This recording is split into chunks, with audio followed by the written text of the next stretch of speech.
JONBON, did you see him today, folks? I was impressed. I was very impressed. Never looked like he was going to get beat to me. I was even more impressed with what Harry Skelton said. If you didn't hear it, you must revisit it. Well, I'll tell you if you didn't hear it. At the end of the race, was he third on Nuba Negra? He'd probably been about 12 lengths behind the winner. He said, I'll tell you what, that out there was really sticky, really holding. It was awful ground. He said, for an horse to go through that at the pace that JONBON did, it must be some kind of machine. I thought, oh, that'll do me. You see, folks, I've always been one of those that believe it can topple a Fabiolo this year.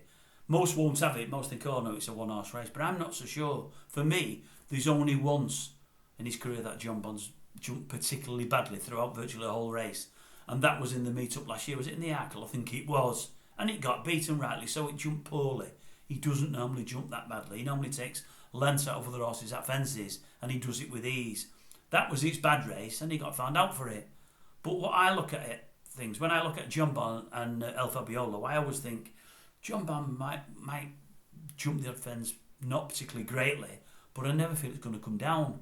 I think, like I said yesterday with El Fabiolo, I'm never sure. If I was an El Fabiolo backer, I reckon I've got one, possibly two fences during the course of every single race where I'm thinking, oh my God, it could come down there. It jumps one or two really badly, takes a couple of liberties virtually every time it sets on the racetrack. If it stands up, it's a good horse.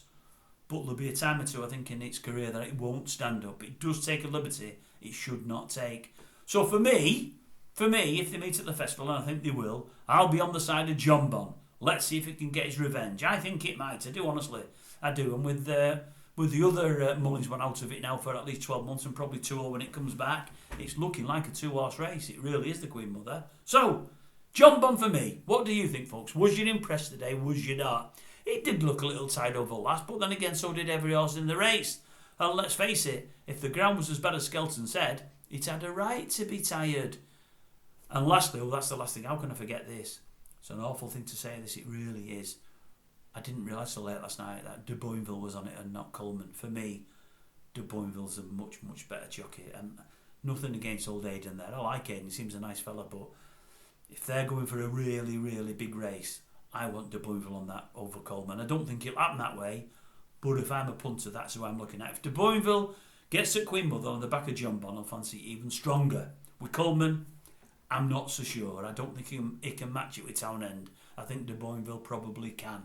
Anyway, that's all from me on that one.